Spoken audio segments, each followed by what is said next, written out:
welcome back to Barely Quilting. My name is Kendra if you are new here, and welcome to my basement. So today's project is for all those summer barbecues coming up, and if you travel a lot for like maybe holidays or something and you always bring food like me, you usually run out of hands, aka your boyfriend runs out of hands, and so you need something to help carry things.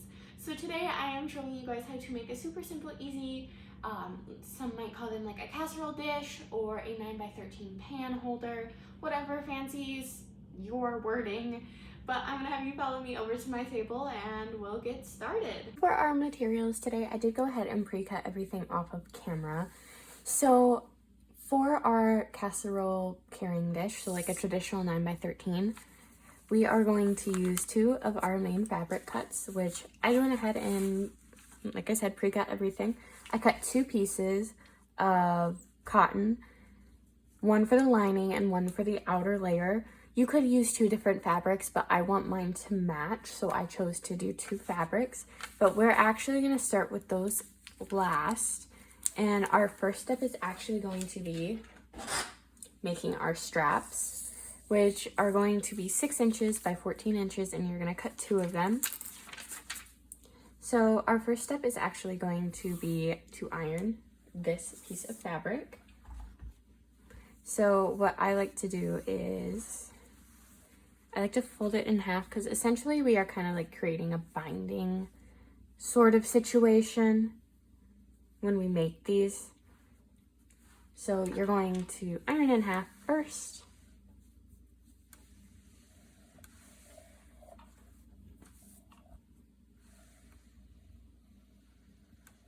And mine has a little bit of the selvage, but that'll be okay. And then we're going to open it up, and we made that center mark.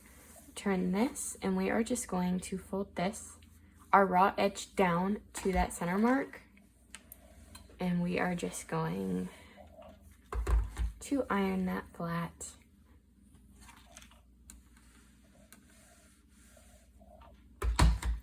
Just going to keep ironing that.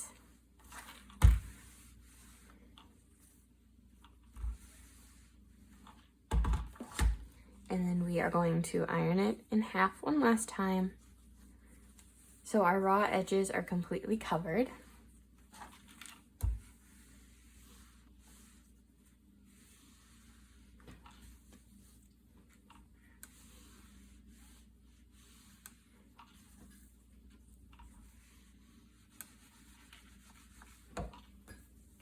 And there is going to be that first strap. Then I went ahead and did that one off camera as well, because I will show you the sewing part now. So I'm just using a gray thread today, so you'll be able to see. And I'm just gonna sew on at that 1/4 inch seam allowance on both sides.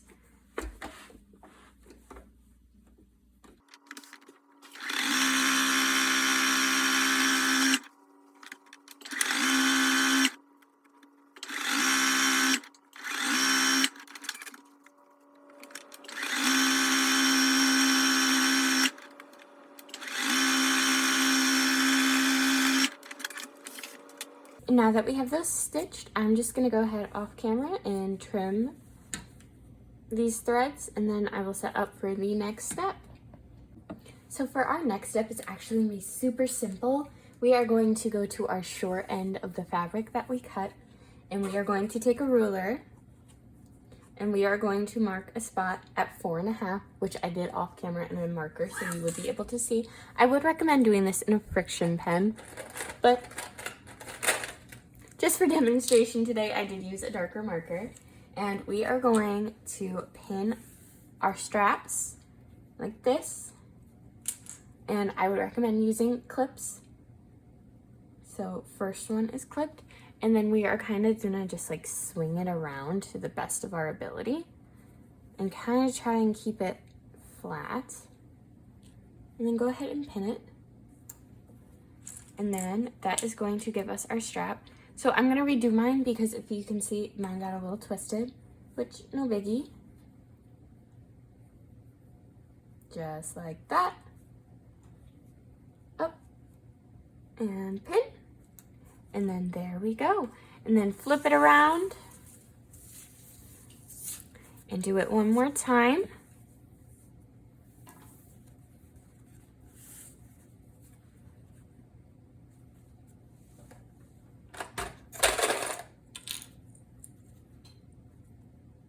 Clip.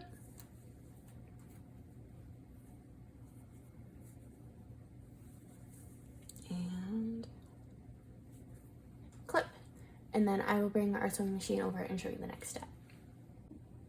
So this next step is kind of going to be optional, but I would recommend doing it. And we're just going to do a basting stitch, which is going to be a zigzag stitch. So on my machine, that's going to be stitch number 7. And then I always just go nice and slow.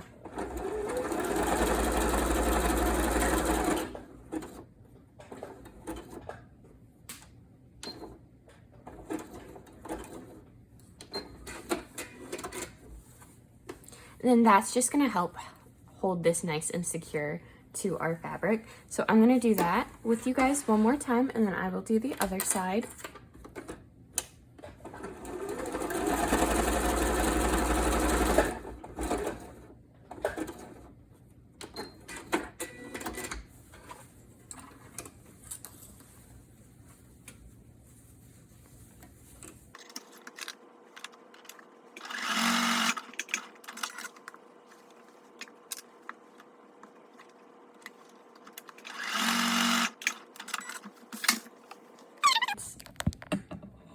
So now that all 4 sides are stitched together, we are going to take our other piece of fabric that we cut to be the same size,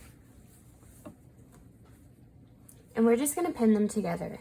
So I'm gonna do that real quick, do this better off camera, but I just want to show you on the side right here. I'm gonna leave about a 6-inch gap. So after I do the top stitch, I can turn it right sides out, and I will be back when we start sewing.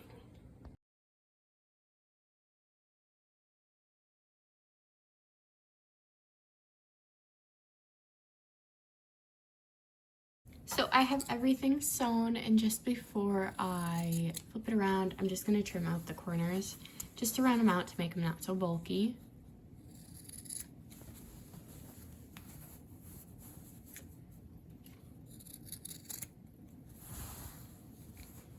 Being careful not to snip where I stitched. So it's right there, because I did just run out off the fabric.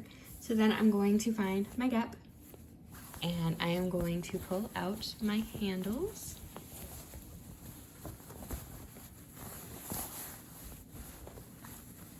Just like this. And if you totally wanted to, you could put backing on one of these and quilt it to help keep things warm. But I just wanted to do a basic, simple little tutorial because I know we do get a lot of beginners. So I just like to stick with some simple things and some more experienced levels. I like to switch it up. So then again, I know a lot of people will take a chopstick or the little purple tool, but I like to take a paintbrush to do my corners, to push them out, because it's blunt. And I just personally, I feel like I have a little bit more control to get those corners out, just like that. So I just use a little paintbrush. So I'm gonna poke these corners out, give it a good iron, and show you our next step.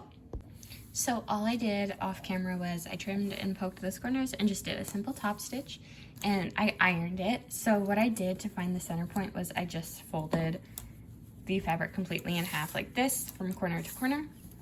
And our next step is actually going to be to line up our edges with the handle about at that halfway mark, so like a third of the way up. So I just did that, and then I'm going to pin it here, but we want to leave about an inch-ish gap at each of these corners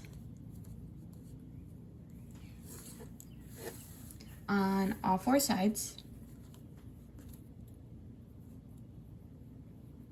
Then again, flip that up.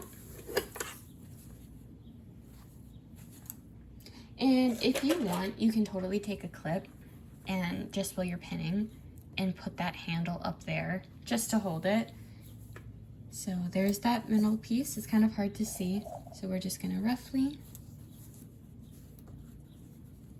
match it up.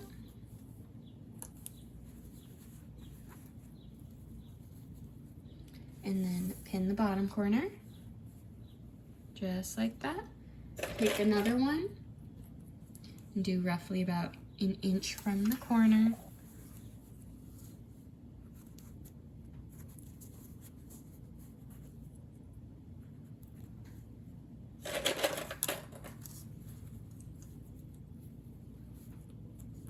And then we are just going to go ahead and sew across the way.